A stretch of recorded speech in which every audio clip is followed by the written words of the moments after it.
Fermati, non scorer. Il y a un enregistrement qui vient d'être fait dans le ciel concernant ce que tu as supporté en silence cette semaine et j'ai été envoyé pour te livrer la réponse exacte. Il y a une raison pour laquelle ton corps se sent si lourd, même après avoir reçu la bonne nouvelle.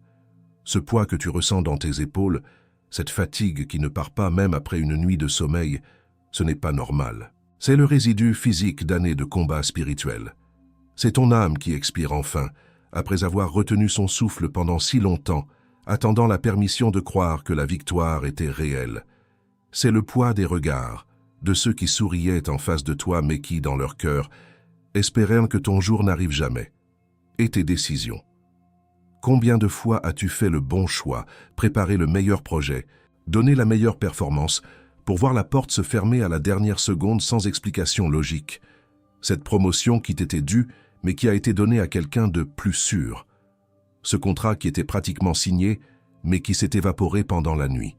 Ce n'était pas un manque de compétences, c'était un blocage spirituel actif, une interférence conçue pour te faire douter de ton propre jugement et de la voix de Dieu dans ta vie. Même ta maison a ressenti les secousses. Le silence à la table du dîner plus lourd que d'habitude. L'irritabilité soudaine entre les membres de ta famille, sans raison apparente. Tes enfants qui tombent malades juste avant un grand événement. Ta maison était en train d'absorber les flèches qui t'étaient destinées. L'ennemi, ne pouvant pas arrêter la promesse, a tenté de rendre l'environnement de la promesse insupportable. Dans les prochaines minutes, je vais t'expliquer le mécanisme spirituel qui se cache derrière ce retard systématique. Ce n'est pas une punition divine, ni un oubli du ciel. C'est une stratégie de l'ennemi que tu dois comprendre pour ne pas la subir à nouveau. Ensuite, je te donnerai une instruction claire, un outil de couverture spirituelle que tu pourras activer aujourd'hui même pour sceller cette victoire et t'assurer que le cycle de presque est définitivement brisé sur ta vie. Et à la toute fin de cette vidéo, il y aura une déclaration, un décret, un sceau que nous allons poser ensemble qui confirmera ton statut et fermera la bouche de l'accusateur pour toujours. Si tu ressens le poids de cela, s'il te plaît, reste jusqu'à la fin. Ne brise pas la ligne avant. Tu as déjà senti que cette réussite, cette porte qui s'ouvre enfin, ce n'est pas juste le résultat de tes efforts, mais quelque chose de spirituel. Et si cette percée que tu viens de vivre, ou que tu sens imminente, était le signe qu'une bataille invisible contre ta destinée vient d'être gagnée? Pendant que beaucoup essaient d'expliquer cela par la chance ou le bon timing, peu réalisent que l'attente que tu as endurée n'était pas une punition, mais la forge même de ton caractère. Mais et si le vrai motif de cette longue attente se trouvait justement dans ce que tu n'as pas encore compris sur la valeur de ce que Dieu a déposé en toi? Maintenant, pense avec moi. Et si tout ce que tu as traversé jusqu'ici, l'invisibilité, les portes fermées, le silence après tes meilleures performances, était la réponse à la question que tu portes en silence depuis des années? Pourquoi la reconnaissance a-t-elle pris si longtemps? C'est en cherchant des réponses à cela que j'ai trouvé ce livre numérique appelé « Les 7 motifs spirituels pour lesquels les élus affrontent tant d'invidia ». Ce livre n'est pas juste une lecture, c'est une clé de validation spirituelle. Un outil fait pour ceux qui veulent cesser de minimiser leur propre appel et comprendre pourquoi une saison de silence précède toujours un couronnement divin contre ceux qui portent une marque de Dieu. Plusieurs élus ici, sur cette chaîne, ont déjà senti l'appel de ce bouclier spirituel, mais n'ont pas encore pris la décision de télécharger le livre numérique. Télécharge-le maintenant. Il est disponible dans le premier commentaire épinglé. Mais attention, ce contenu pourrait ne pas rester disponible longtemps. Il révèle des motifs spirituels que beaucoup ignorent, car ils exposent ce qui se cache derrière le retard systématique, l'oubli de ton nom dans les moments clés et le syndrome du presque réussi. N'attends pas que le doute s'installe dans ta victoire pour chercher ce que tu sens déjà que tu dois comprendre. Clique maintenant. Télécharge ton exemplaire et découvre pourquoi le retard n'a pas réussi à annuler ce que Dieu a commencé en toi. Si tu es l'un des premiers à le télécharger, reviens ici et écris « Amen ». Ce sera ton acte de foi. Et aujourd'hui même, Dieu pourrait te montrer le motif pour lequel tant d'années de silence se sont accumulées contre ta vie. Il existe une ombre, une couverture, un lieu secret où le bruit de l'attente ne peut pas t'atteindre. Ce n'est pas un lieu physique, mais une position spirituelle, C'est l'endroit où tu te reposes non pas quand la bataille est finie, mais pendant qu'elle fait rage, certain de l'issue parce que tu connais celui qui a décrété ta victoire avant même que le combat ne commence. Si tu as senti que chaque mot jusqu'à présent était une description exacte de ta saison passée, écris dans les commentaires. Je reçois la confirmation. Ne le fais pas pour moi ou pour l'algorithme. Fais-le pour toi. Pour que tes doigts ancrent dans le tangible la révélation que ton esprit vient de recevoir.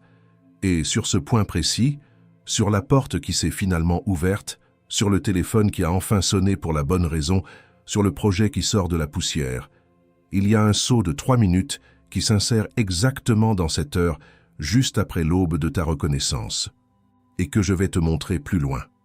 Garde ça au fond de ton esprit. Et au-delà de notre guide numérique élu, tu as ici une autre façon de renforcer ce message qui est arrivé chez toi aujourd'hui, et de le faire parvenir à de plus en plus d'élus comme toi. Nous ne recevons pas un seul centime pour chaque parole que je te livre chaque jour sur cette chaîne, pour que tu puisses rendre une partie de ce que tu reçois ici. Nous maintenons également un lien de don volontaire ouvert, juste en dessous du livre numérique, dans le premier commentaire épinglé. N'importe quel montant qui tient dans ta main aujourd'hui, n'importe quelle somme que ton cœur te désigne, c'est ce qui maintient notre chaîne debout.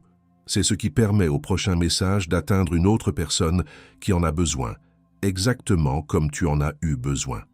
Je t'attends là-bas, élu. Et si tu dois partir avant la fin de cette vidéo, ce bouclier t'attend déjà dans le premier commentaire épinglé, juste ici en dessous. Mais je te demande de rester jusqu'à la fin, car sans le contexte qui vient maintenant, le sceau n'agit pas avec la même force sur cette victoire que tu viens de recevoir. Mais je ne t'ai pas encore dit la chose la plus importante. Il y a un nom pour cette attente que tu as endurée.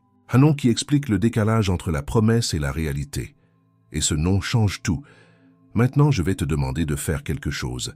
Ferme les yeux un instant. Si tu ne peux pas, détourne au moins ton regard de l'écran et concentre-toi uniquement sur le son de ma voix. Laisse le monde extérieur s'estomper. Je vais te décrire 5 choses très spécifiques qui se sont produites dans ta vie récemment. Si j'ai raison sur au moins 3 d'entre elles, alors toi et moi saurons pourquoi tu as été conduit ici aujourd'hui, et que ce n'est pas une coïncidence. Le premier signe. Il y a quelques jours, peut-être la semaine dernière, tu as ressenti un soulagement physique soudain et inattendu. Tu faisais quelque chose de banal, peut-être la vaisselle, ou tu conduisais en silence, quand soudain, tu as pris une profonde inspiration, et c'était comme si un poids de plusieurs kilos que tu portais sur tes épaules depuis des années venait de tomber. Tu n'as pas gagné au loto, rien d'extérieur n'avait changé, mais ton corps a su avant ton esprit que la guerre dans l'invisible venait de basculer en ta faveur. Le deuxième signe. Un inconnu ou quelqu'un avec qui tu as une relation très distante t'a dit une phrase qui a percuté le centre même de ton appel secret. C'était peut-être une caissière, un voisin que tu croises à peine. Ils t'ont regardé et ont dit quelque chose comme « Ne lâchez rien, ce que vous faites est important » ou une parole d'encouragement qui nommait précisément la chose pour laquelle tu te bats en silence. Le ciel a utilisé une bouche inattendue pour te confirmer que ton combat n'est pas invisible. Le troisième signe. Pense à cette réunion, la semaine dernière. Ton nom est mentionné pour ce projet. Tu sens l'excitation monter. Puis le décideur choisit une option plus sûre, plus raisonnable. Tu as dû forcer un sourire en sentant la déception te glacer de l'intérieur. Tu as reconnu ce « presque », ce vol de dernière minute. Ce n'était pas un simple rejet. C'était l'ennemi qui testait ta foi face à sa dernière attaque avant que la porte ne s'ouvre pour de bon. Et à propos de ce moment précis dans cette réunion, où ton nom a été prononcé puis mis de côté, il existe une couverture spirituelle pour ce genre d'oubli calculé. C'est un bouclier qui rend ton nom trop lourd pour être ignoré. Cet instrument t'attend déjà, il est à ta portée dans le premier commentaire épinglé. Le quatrième signe est une sainte colère. Une frustration divine et soudaine envers des situations que tu tolérais en silence depuis des années. Cette injustice au travail que tu avais acceptée. Soudain, un esprit de « ça suffit » s'est levé en toi. Ce n'est pas de l'amertume, c'est ton esprit qui s'aligne enfin avec celui de Dieu, qui refuse de te voir accepter moins que la promesse. C'est l'esprit du trône qui réclame sa place. Enfin, le cinquième signe. Une nuit récente. Tu as fait un rêve inhabituellement clair. Tu recevais ou trouvais une clé, où tu ouvrais une porte longtemps bloquée. Tu t'es réveillé avec le sentiment non pas d'avoir rêvé, mais d'avoir reçu quelque chose de réel. C'était le ciel te transmettant symboliquement l'autorité pour cette nouvelle saison, te signifiant que les lieux qui t'étaient fermés sont maintenant ouverts. Maintenant, respire un instant. Sur ces 5 signes, combien ont résonné en toi? 3, 4, peut-être même les 5? Si au moins 3 de ces descriptions correspondent à ton vécu des dernières semaines, alors tu sais que ce n'est pas moi qui te parle, mais l'Esprit de Dieu qui utilise ma voix pour te confirmer. Tu sais que cette rencontre n'est pas un hasard. Le sceau de cette heure a été vu, et ta présence ici est la preuve que tu as répondu à l'appel. Tu n'es pas en train de devenir fou. Tu n'as pas tout imaginé. Tu es exactement là où tu dois être au seuil de la manifestation. Mais pour habiter cette nouvelle saison, tu dois être couvert. Pour marcher sous la promesse accomplie sans être une cible pour l'ennemi, tu dois te tenir sous l'ombre du Tout-Puissant. Dans ce lieu secret que l'invidieux ne peut pas atteindre.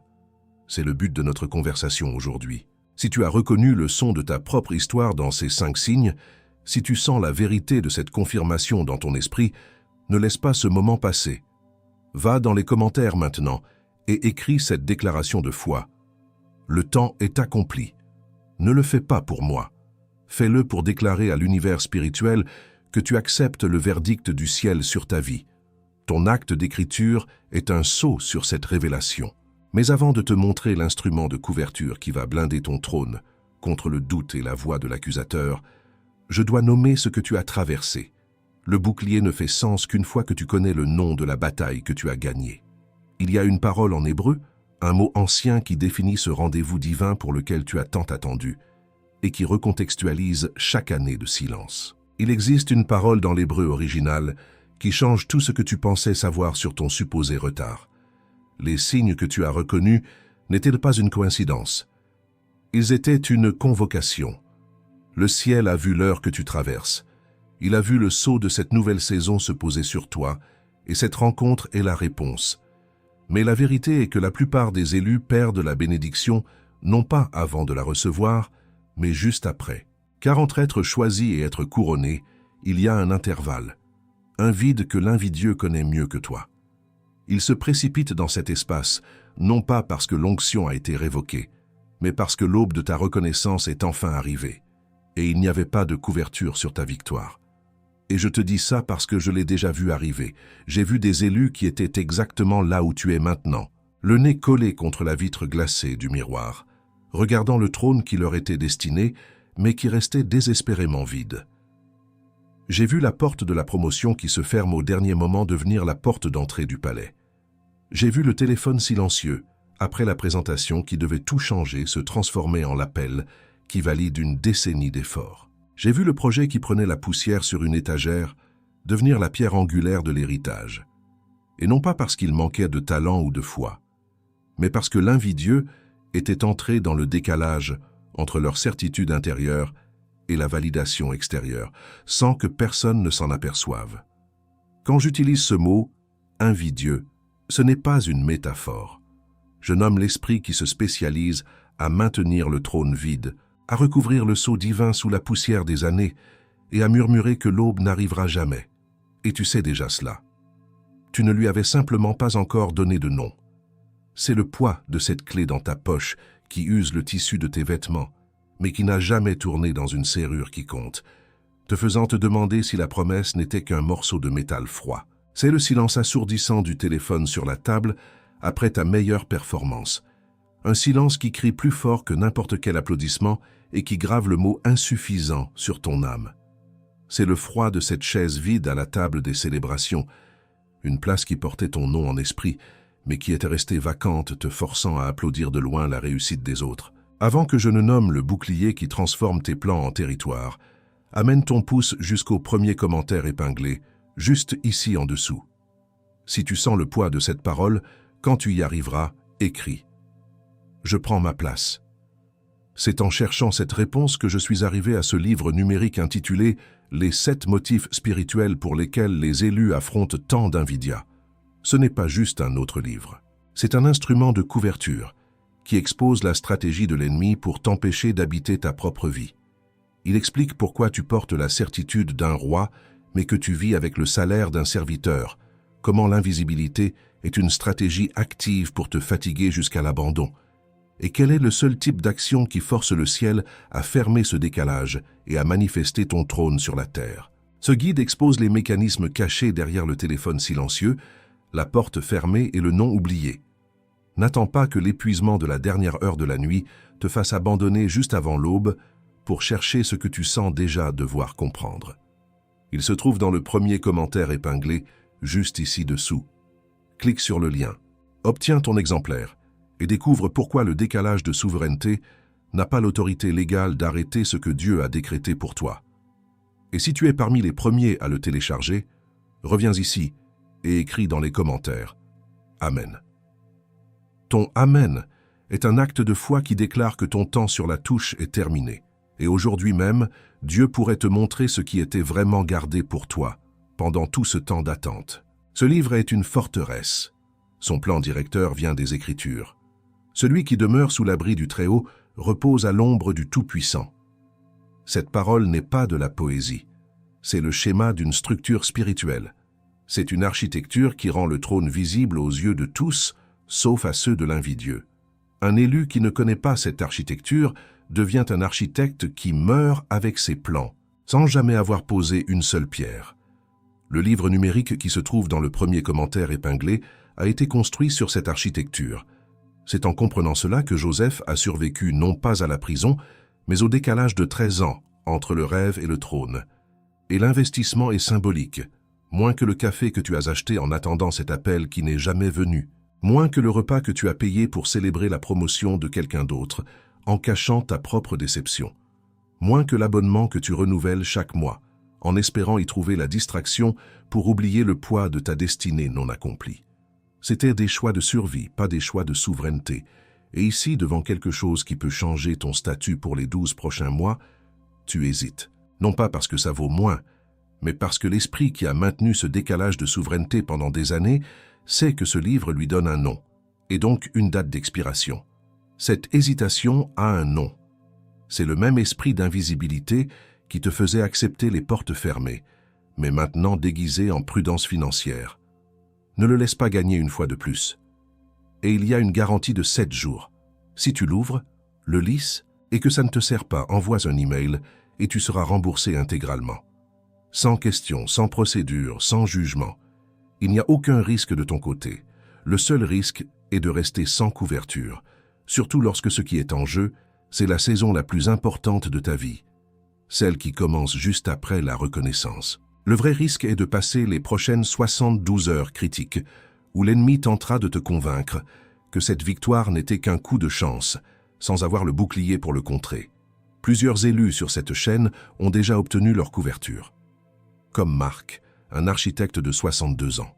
Il sentait qu'il avait les plans divins mais pas le terrain. Il m'a écrit un mardi soir, après avoir vu un projet de toute une vie donné à un plus jeune. Il a lu le livre cette nuit-là. Le vendredi matin, il m'a envoyé un message. L'appel que j'attendais depuis 20 ans est arrivé. Ils ont annulé l'autre décision. Le terrain est à moi. Ou Sophie, une chanteuse de 45 ans. Elle vivait le syndrome du téléphone silencieux. Sa voix était acclamée, mais les portes des grandes maisons de disques restaient fermées. Elle s'accusait de ne pas être assez moderne. Elle a lu le livre un samedi après-midi. Le lundi, un producteur qui avait refusé sa démo 3 ans plus tôt l'a appelé, disant qu'il avait fait une terrible erreur. Ou encore David, un entrepreneur de 51 ans. Son entreprise était sur le point de percer, mais à chaque fois, un contrat était annulé à la dernière minute. Il était épuisé. Il a lu le livre dans un avion. En atterrissant, il a reçu un email. L'investisseur qu'il avait rejeté 6 mois plus tôt voulait financer l'intégralité de son projet. Peut-être que dans 3 heures, ce sera ton nom que je lirai. Chaque heure passée à douter de cette victoire est une heure où l'ennemi renforce le verre du miroir que tu viens de briser. Chaque semaine sans savoir nommer ton rendez-vous divin est une invitation à ce que le cycle de l'attente recommence. Chaque année sans les 7 motifs est une année de plus où cette atrophie de ton potentiel devient permanente. Et ta famille ne le remarque pas, et tes enfants ne le remarquent pas. Et cette atrophie silencieuse de ta destinée continue d'arriver. avec le même sourire, s'asseyant sur la même chaise, sortant par la même porte. Et avant que je te livre la prochaine parole qui vient encore maintenant, car elle vient encore, et elle est lourde, je veux te donner une autre occasion de semer dans cette mission. Plusieurs d'entre vous sentent l'appel de ce message, mais ne sont pas en mesure d'acquérir le livre numérique aujourd'hui. Pour vous, il y a un autre chemin. Le même lien dans le premier commentaire épinglé qui mène au livre a aussi une option pour faire un don volontaire à cette chaîne. C'est une façon de dire merci pour la parole reçue. Chaque don, peu importe le montant, est ce qui maintient cette flamme allumée, nous permettant d'atteindre le prochain élu qui, comme toi, attendait un signe. Je t'attends là, de nouveau, élu. Mais ne pars pas maintenant. Le sceau n'est pas encore posé. Il y a un nom pour ce temps divinement fixé que tu as traversé. C'est le nom exact de ce qui se passe pour toi en ce moment. Un mot venu de l'hébreu ancien qui a traversé 3000 ans pour te trouver en cette heure précise de ta confirmation. C'est la clé qui recontextualise chaque année de silence. Reste. Ce mot existe. Il a été gravé dans les rouleaux anciens, attendant de croiser ta génération, attendant de croiser ton heure. Ce mot en hébreu est moed. Écoute attentivement. M-O-E-D. Moed. Cela ne signifie pas simplement temps. Pour le temps qui passe, les Grecs avaient le mot chrono, la chronologie, les minutes qui s'écoulent. Le moed est différent. C'est un rendez-vous divin, une saison fixée, un moment précis dans le calendrier de Dieu où une action est décrétée et où le ciel et la terre doivent s'aligner. Pendant des années, tu as mesuré ta vie en chrono. Tu as compté les jours, les mois, les années de retard. Tu as regardé ta montre en te demandant pourquoi Dieu était si en retard. Mais Dieu n'opère pas sur le chrono. Il opère sur le moed. Ton attente n'était pas un retard, c'était une maturation. Ce n'était pas un oubli. C'était une préparation pour un rendez-vous fixé avant même que tu ne sois né. La porte qui s'est ouverte pour toi cette semaine ne s'est pas ouverte enfin.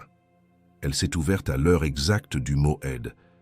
La reconnaissance que tu as reçue n'est pas arrivée par hasard. Elle est arrivée à la minute précise où le décret céleste a été prononcé. L'ennemi t'a fait croire que tu avais raté le train, alors qu'en réalité, tu attendais simplement sur le quai que le train royal, affrété spécialement pour toi, arrive à la gare à l'heure prévue par le roi. Comprendre cela change tout. Cela transforme ton anxiété en autorité, ton sentiment d'échec en une certitude de destinée. Imagine un miroir immense. Quand tu te regardes dedans, tu ne vois pas ton reflet actuel. Tu vois une salle de trône magnifique construite pour toi. Le trône est en or, sculpté avec les initiales de ta destinée. Mais le trône est vide, et la salle est vide. Tu es à l'extérieur, le nez collé contre la vitre glacée du miroir, regardant la place qui t'appartient de droit divin. Tu peux la voir, la sentir, mais tu ne peux pas y entrer. Et l'invidieux murmure à ton oreille. Tu vois ce trône? Il ne sera jamais à toi. Tu n'es qu'un spectateur de ta propre vie. Pendant des années, tu as cru à ce murmure.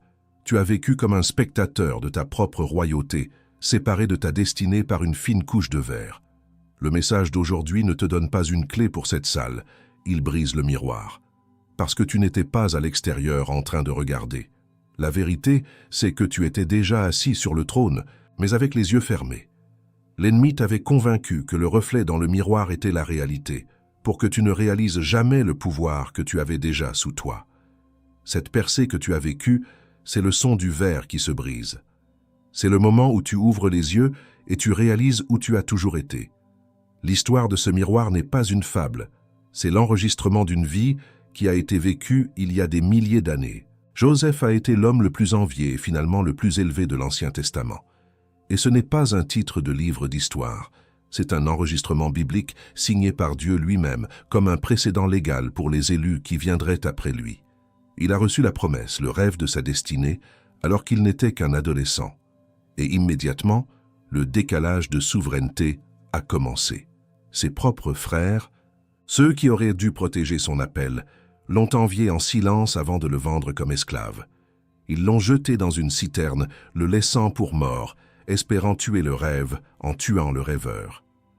C'était la première tentative de l'ennemi de le convaincre que le trône qu'il avait vu en songe n'était qu'une hallucination d'enfant. Puis, en Égypte, même en tant qu'esclave, sa faveur était si évidente que l'invidieux a dû frapper à nouveau. Il fut faussement accusé par la femme de Potiphar et jeté en prison pour un crime qu'il n'avait pas commis. Pendant des années, il est resté dans l'obscurité, dans l'invisibilité totale d'un cachot. Il était l'architecte divin sans terrain, le roi sans royaume. Et c'est là, dans le silence de la prison, que sa foi dans le Moed, le temps fixé par Dieu, a été forgée, loin des yeux des hommes. C'est seulement au moment exact du Moed de Dieu que Pharaon a fait 2 rêves que personne ne pouvait interpréter. Joseph a été sorti de prison, non pas pour être gracié, mais pour être consulté. Et la sagesse qu'il a donnée n'était pas mystique, elle était pratique. Stocker le grain pendant les 7 années d'abondance pour survivre aux 7 années de famine. C'est cette sagesse appliquée qui l'a propulsé de prisonnier à second homme le plus puissant d'Égypte en une seule journée. La promesse n'était pas seulement d'être élevé, mais de recevoir la stratégie pour gouverner. Des années plus tard, ses frères, affamés, sont venus en Égypte pour demander de l'aide. Ils se sont prosternés devant lui sans le reconnaître. Le rêve de l'enfant s'était accompli à la lettre, au moment fixé par Dieu. Joseph les a sauvés, accomplissant sa destinée non pas malgré leur trahison, mais à travers elle. Il a été rejeté par les siens pour finalement devenir leur sauveur, une préfiguration du Messie que Jésus lui-même a reconnu. Et Joseph n'a pas emporté cette sagesse dans sa tombe. Il l'a laissée enregistrer avec une précision chirurgicale qui a traversé 3800 ans sans perdre son tranchant. L'homme qui a été vendu par jalousie a laissé la carte pour ceux qui sont enviés aujourd'hui.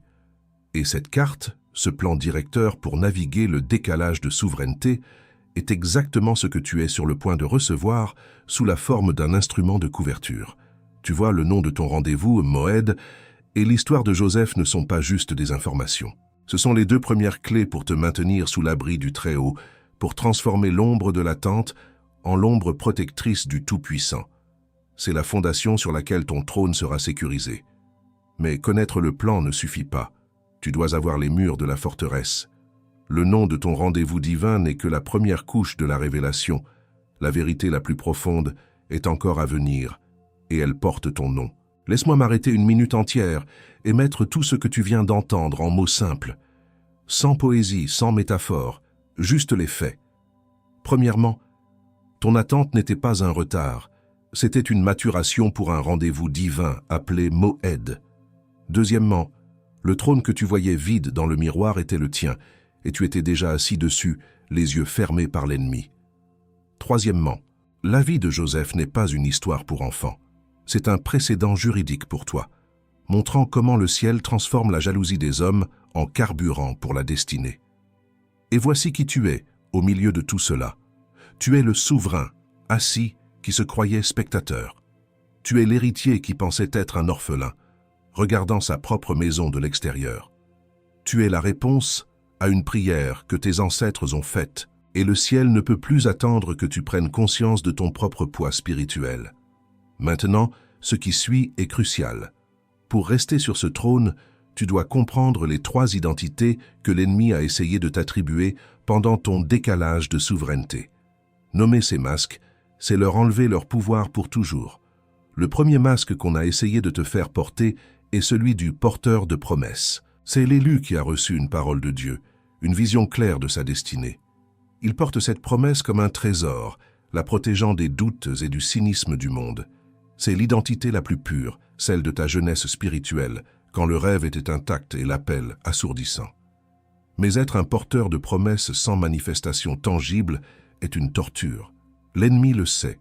Il te laisse porter la promesse assez longtemps pour qu'elle devienne lourde, pour que son poids te fatigue, jusqu'à ce que tu commences à te demander si ce n'était pas juste ton imagination.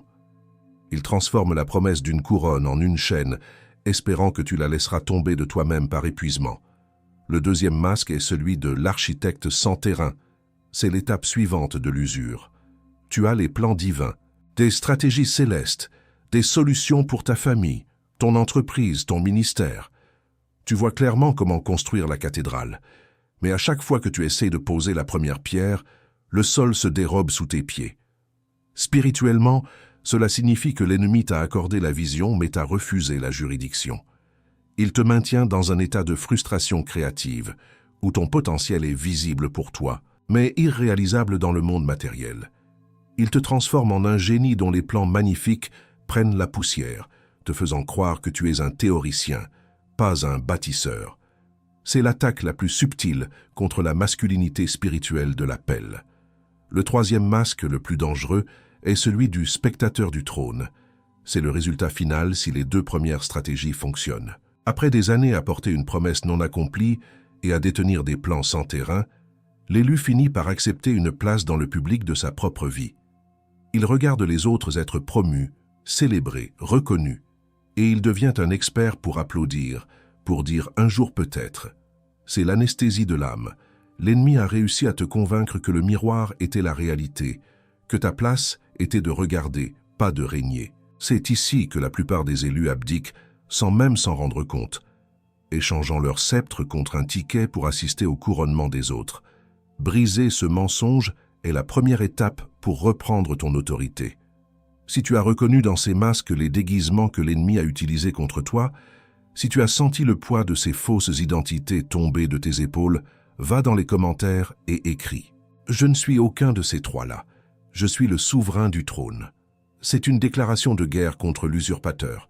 Et si cette parole est en train de réaligner quelque chose de profond en toi, alors abonne-toi à cette chaîne. Car ce que nous faisons ici n'est pas une série de messages, c'est un processus de couronnement. Chaque vidéo est une étape pour te fortifier dans ton identité et blinder ton territoire. Maintenant, je vais te donner un outil pratique, un rituel de 3 minutes que tu peux faire pour ancrer physiquement cette révélation. Je l'appelle le rituel du trône accompli. Tu le feras juste après la fin de ce message et chaque fois que le doute tentera de te faire croire que tu es encore le spectateur. Premièrement, tu vas t'asseoir droit sur une chaise, les pieds bien à plat sur le sol. Ferme les yeux et visualise la salle du trône. Pas à travers le miroir, mais de l'intérieur. Vois-toi assis sur ce trône d'or, non pas comme un invité, mais comme le propriétaire légitime. Deuxièmement, tu vas déclarer à voix haute « Le chronos est terminé, mon moed est arrivé. Je ne suis plus le spectateur, je suis le souverain. » Répète-le 3 fois. Enfin, pose ta main droite sur ton cœur, sans son battement. Imagine que chaque battement est le son d'un sceptre royal frappant le sol en marbre de la salle du trône, scellant un décret. Reste comme ça jusqu'à ce que tu sentes une chaleur se diffuser de ta poitrine dans tout ton corps. C'est la confirmation sensorielle que ton esprit et ton corps ont accepté le verdict du ciel. Et cet outil que je viens de mettre entre tes mains, c'est une porte. Mais il y a une différence entre ouvrir une porte et habiter la maison entière. Ce que je t'ai donné maintenant couvre la prochaine attaque du doute. C'est une couverture pour la prochaine heure critique. Ce qui est dans le premier commentaire épinglé couvre les 7 motifs pour lesquels le décalage de souveraineté t'a choisi comme cible. Non pas par accident, mais parce que ton appel a activé le moed sur ta maison. Le livre te montre les 3 schémas que l'ennemi utilise pour saboter ta reconnaissance et te donne le rituel de couverture complet que tu dois exécuter avant chaque décision importante pour les 12 prochains mois. Tu viens d'être déclaré porteur de promesses, mais un porteur de promesses sans bouclier complet est juste un architecte avec de beaux plans, attendant que quelqu'un lui vole son terrain. Le sceau que tu as reçu maintenant est réel. Ce qui est dans le premier commentaire épinglé est ce qui transforme ce sceau en une armure. Et pendant que tu entends ceci, quelqu'un comme toi a déjà ouvert le lien et est en train de lire le 3e motif. Je ne te presse pas. Je te dis que le lien est toujours là, attendant la même décision que tu es en train de prendre. Mais avant que tu ne décides, je dois te montrer ce que l'invidieux essaiera de faire contre cet outil dans les prochaines 72 heures. Au moment où tu commenceras à opérer dans ce que tu viens de recevoir, et cela arrivera dans les prochaines 72 heures, 3 choses spécifiques seront lancées contre toi. Ce ne sont pas des possibilités, ce sont des certitudes. Ce sont les contre-attaques automatiques de l'ennemi quand un élu ouvre les yeux sur son propre trône. Comprends-les maintenant, pour ne pas être une victime plus tard. La première attaque est la bombe de doute de la coïncidence. Quelques heures après avoir fermé cette vidéo, une voix qui ressemble beaucoup à la tienne te chuchotera « C'était juste un bon message. Ces signes n'étaient que des coïncidences. Tu lis trop dans les choses. » L'ennemi tentera de réduire cette rencontre divine à une simple vidéo inspirante. pour que tu la classes dans ton esprit et que tu retournes à ta vie de spectateur. Ton arme contre cela est une déclaration immédiate et un verset. Dès que tu entends ce murmure, dis à voix haute « Non, ceci n'est pas une coïncidence, c'est une confirmation. Le Moed a été déclaré sur ma vie. » Puis, ouvre ta main droite, paume vers le ciel, comme pour recevoir un sceau, et déclare la parole d'Ésaïe 55, 11. « Ainsi en est-il de ma parole qui sort de ma bouche, elle ne retourne point à moi sans effet, sans avoir exécuté ma volonté et accompli mes desseins. » La deuxième attaque est la crise de distraction urgente. Juste au moment où tu décideras de faire le rituel du trône accompli, une crise soudaine éclatera. Une dispute familiale sortie de nulle part, une facture inattendue et urgente, un appel téléphonique dramatique. Le but n'est pas la crise elle-même, mais de voler le moment sacré où tu t'apprêtes à ancrer ton autorité. L'ennemi sait que si tu accomplis le rituel, la porte se ferme pour lui. Ton arme est la pause souveraine. Au milieu de la crise, ne réagis pas immédiatement. Isole-toi une minute, respire profondément et dis silencieusement « Je vois ce que tu fais. Cette urgence est une distraction. Mon rendez-vous est avec le roi et il ne sera pas reporté. » Puis, gère la crise calmement, mais avec la ferme intention d'accomplir le rituel dès que possible. Ta paix au milieu de la tempête est une déclaration de guerre. La troisième attaque est l'isolement de celui qui voit trop. Tu essaieras de partager cette révélation avec un proche, un ami, ton conjoint, et tu verras dans leurs yeux un mélange de confusion et de pitié. Ils te diront des choses comme « Ne te prends pas trop la tête » ou « Tu as toujours été un peu intense ». Tu te sentiras soudainement seul, comme si tu étais le seul à voir le combat dans l'invisible. C'est fait exprès pour que tu te sentes fou et que tu doutes de ta propre perception. Ton arme est la communion silencieuse. Quand tu reçois ce regard vide, ne te justifie pas. Souris intérieurement et sache que des milliers d'autres élus, en ce moment même, reçoivent le même regard. Tu n'es pas seul. L'action spécifique est de prendre un carnet et d'écrire « Aujourd'hui, j'ai été isolé pour ce que je vois. Je rejoins l'armée des solitaires qui voient clair. » Ton écriture devient un acte d'enrôlement dans cette armée invisible et sur cet isolement que tu as reconnu comme réel. J'ai besoin de te dire une chose maintenant. Il existe 4 autres tactiques en plus de ces 3-là. Je ne peux pas les ouvrir toutes ici, non par manque de temps, par densité. Chacune a besoin de sa propre page, avec la contre-arme exacte, avec la déclaration verbale spécifique qui neutralise l'attaque à l'instant où elle arrive. Et pendant que je ne te livre pas ces 4 tactiques ici, le décalage de souveraineté, lui, les connaît toutes. Tout cela est cartographié à l'intérieur de les 7 motifs spirituels pour lesquels les élus affrontent tant d'invidia, avec la séquence exacte de couverture à appliquer avant une décision importante ou après une victoire. Tu vas en avoir besoin, pas demain. Tu en auras besoin ce soir, quand l'enthousiasme retombera et que le doute chuchotera que tout ceci n'était qu'une belle histoire. Tu en auras besoin demain matin, quand le poids de la routine tentera d'effacer la couleur de cette révélation. Et tu en auras besoin à la prochaine porte qui s'ouvrira, quand le souvenir de tous les presque passés tentera de paralyser ta main sur la poignée. Le lien continue dans le premier commentaire épinglé. Je ne te presse pas. Je t'avertis que le 2e jour est plus difficile que le premier, et le décalage de souveraineté le sait mieux que toi. Mais avant même que tu penses à cliquer, je dois te montrer ce que tu-même feras contre toi dans les prochaines 72 heures. Parce que le pire obstacle n'est pas l'invidieux.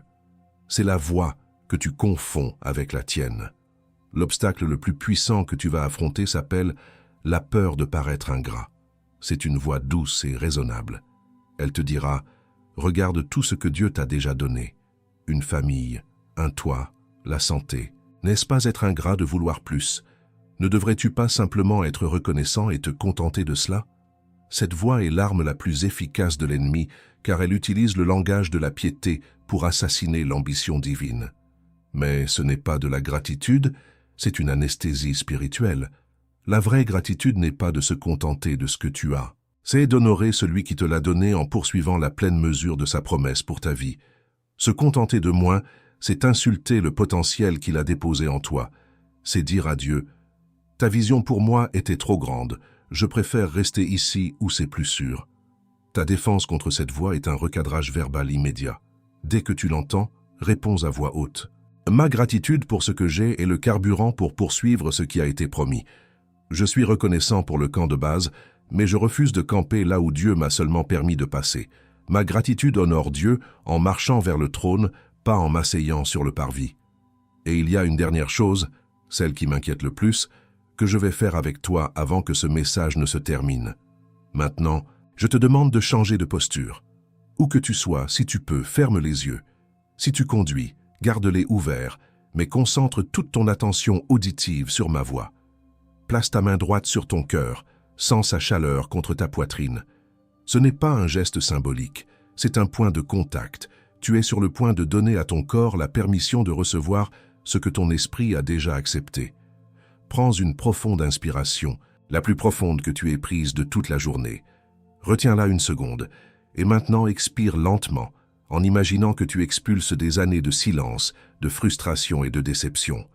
Fais-le encore une fois. Inspire la vérité de ton Moed. Expire le mensonge du Chronos. Nous ne prions pas seulement avec des mots, nous prions avec nos poumons, notre sang, notre posture. Prépare-toi. Ensemble, dans cette posture, je te libère maintenant de la peur de paraître ingrat. Je brise la chaîne invisible qui t'obligeait à minimiser ta victoire pour ne pas mettre les autres mal à l'aise. Je te libère de cette fausse humilité qui est en réalité de la lâcheté déguisée, cette loyauté toxique envers ceux qui t'ont vu lutter et qui sont secrètement déçus de te voir gagner.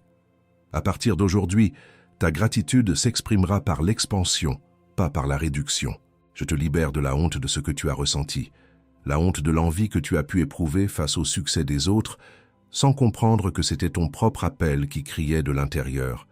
Je te libère de la comparaison avec tes frères, avec tes sœurs, avec ceux qui ont grandi avec toi et qui, comme les frères de Joseph, ont vu la couleur de ton manteau et ont décidé que tu en avais trop. Leur opinion n'a jamais été la mesure de ta valeur. Maintenant, dis ceci à voix basse, juste pour que tes propres oreilles entendent « Je ne suis pas eux ». Fais-le maintenant. Sens le poids de cette distinction. Tu n'es pas responsable de leur inconfort face à ta lumière. Tu es responsable de la pleine expression de cette lumière. C'est ta seule et unique mission. Ne la trahis plus pour apaiser leur insécurité. Je te libère des voix de disqualification que tu as intériorisées. Cette cassette qui tourne en boucle dans ta tête et qui te dit que tu n'es pas assez bon, pas assez prêt, pas assez légitime. Je te libère de cette version de toi qui avait accepté d'être une éponge, absorbant la négativité au travail, la frustration des autres, pour rentrer à la maison et déverser ce poison involontairement sur ceux que tu aimes le plus. Ce cycle s'arrête aujourd'hui, et à la place de ce qui est parti, j'appelle maintenant l'identité de celui qui demeure à l'ombre du Tout-Puissant. Je convoque l'élu qui a compris que la reconnaissance n'est pas une cible, mais une forteresse. J'active sur toi le manteau de l'abri du Très-Haut, une couverture qui te rend visible pour les opportunités divines, mais totalement invisible pour l'œil de l'invidieux. Tu ne marches plus à découvert.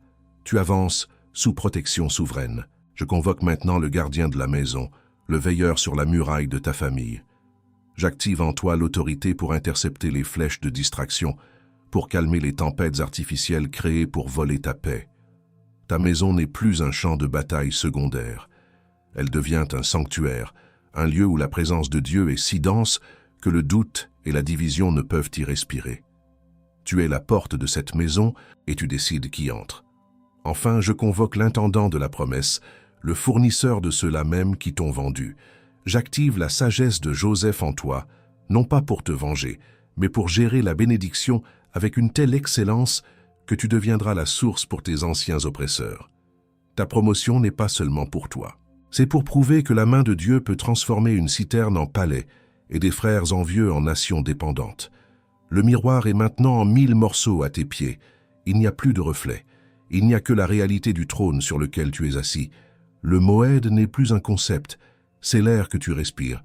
Les masques de spectateurs et d'architectes sans terrain ont été brûlés dans le feu de cette prière. Tu es maintenant dans ta position légitime, mais la salle du trône doit être scellée. Ne dis pas encore Amen. Nous n'avons pas terminé. L'activation est complète, mais le sceau n'est pas encore posé. Il manque un dernier ingrédient, une dernière déclaration qui ferme la porte à l'accusateur pour toujours et qui programme ton esprit pour les 12 prochains mois de règne. Ne bouge pas. Reste avec moi. Reste dans cette posture. Ne bouge pas. La couverture arrive maintenant. Je vais sceller 3 domaines de ta vie qui ont été des cibles constantes. Premièrement, je pose un sceau sur ta table. Sur chaque repas de famille, chaque rencontre avec des amis, chaque moment de communion. L'ennemi ne pourra plus transformer tes célébrations en tribunaux silencieux. Ta joie ne sera plus une source d'inconfort pour les autres. Là où l'on t'a fait sentir que tu devais te diminuer pour que les autres puissent respirer, je déclare un espace d'honneur où ta lumière est non seulement tolérée, mais célébrée. Deuxièmement, je pose un sceau sur ta maison, sur ton mariage, sur tes enfants. Les maladies soudaines avant les événements importants, les disputes sorties de nulle part pour voler la paix de tes soirées, les pannes inexplicables conçues pour drainer ton énergie et tes finances, je déclare que ce harcèlement cesse aujourd'hui. Ta maison n'est plus un champ de bataille secondaire. Elle devient une ambassade du ciel, un lieu si saturé de la présence de Dieu que l'esprit de division ne peut y trouver d'oxygène.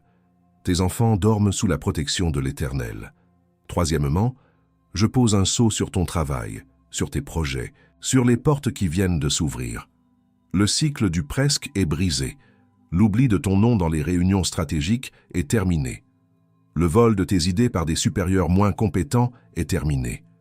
Là où on t'a traité comme un simple exécutant, je te scelle comme un stratège divin. Ton nom devient trop lourd pour être ignoré, trop point pour être mis de côté. Les opportunités qui t'étaient dues et qui ont été détournées te reviennent maintenant, avec les intérêts divins. Je te vois. Je t'ai toujours vu. Je t'ai vu ce mardi, dans cette réunion, quand tu as senti ton cœur s'emballer en entendant ton nom, pour ensuite le sentir se glacer quand la décision a basculé vers une option plus raisonnable. Tu as forcé ce sourire, mais j'ai vu la fissure dans ton âme. Ce n'était pas un rejet. C'était la dernière tentative de l'ennemi de te faire croire au miroir, juste avant que je ne le brise. Je t'ai vu ce soir-là, à table, le téléphone silencieux à côté de ton assiette.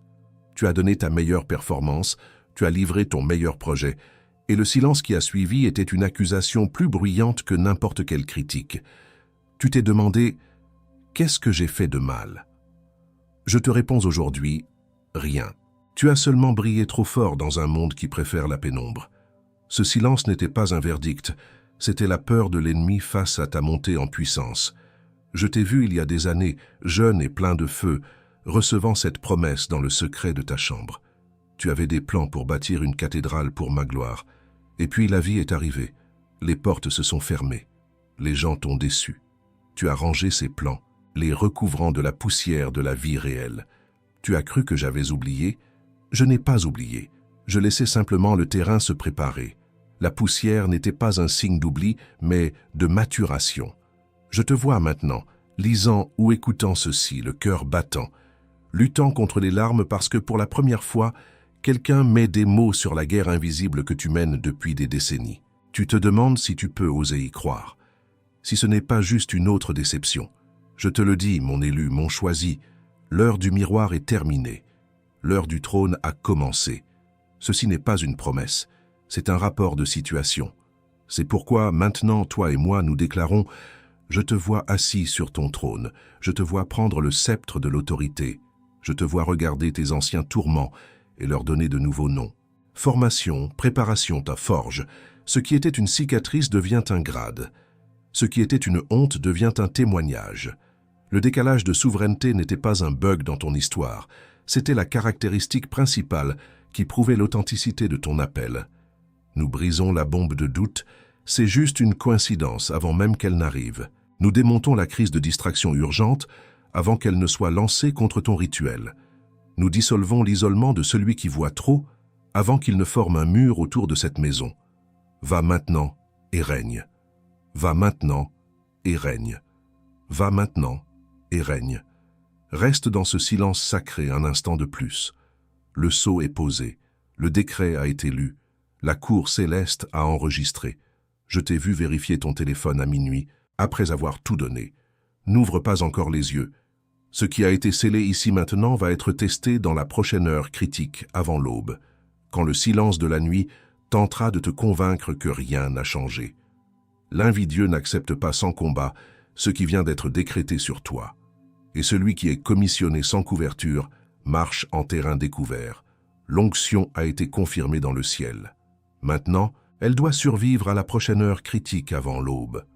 Les 7 motifs spirituels pour lesquels les élus affrontent tant d'invidia est dans le premier commentaire épinglé, juste ici en dessous, non pas comme un substitut à ce que tu as reçu dans ce message, mais comme un compagnon pour défendre ce qui a été scellé, parce qu'une onction sans couverture pourrit dans la prochaine heure critique avant l'aube, et l'invidieux compte exactement sur la prochaine heure critique avant l'aube, moins que ce café que tu as pris en attendant l'appel qui n'est jamais venu, moins que ce magazine que tu as acheté pour t'anesthésier face au poids de ton appel.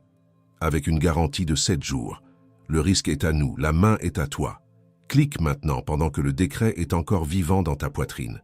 Pas demain, pas après la douche, pas après avoir parlé à quelqu'un, car la première personne à qui tu parleras aura une opinion raisonnable qui coûtera le bouclier de ta maison, parce que celui qui laisse pour plus tard, laisse pour jamais.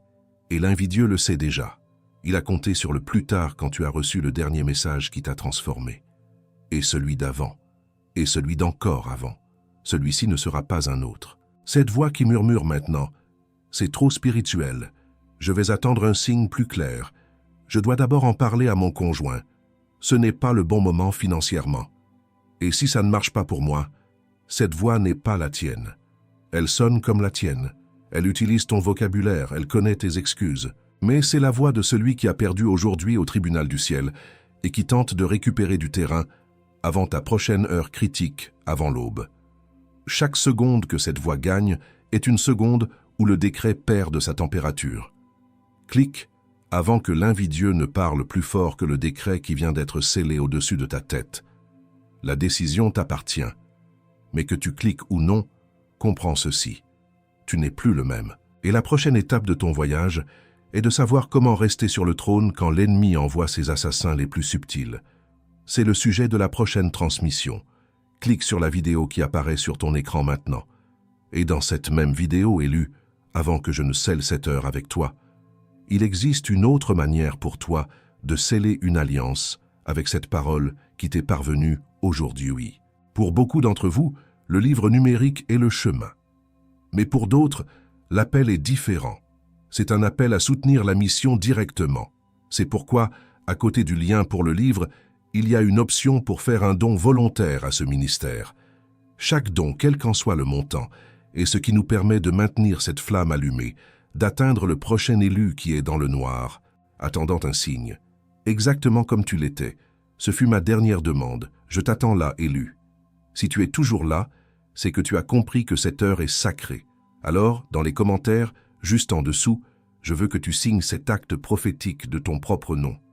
N'écris pas Amen ou Je reçois. Écris Je signe sous ce décret. Que ton nom soit le sceau final sur ce qui a été libéré aujourd'hui. Fais-le maintenant, comme un acte d'autorité. Une déclaration que tu ne te caches plus. Et maintenant, partage ce message.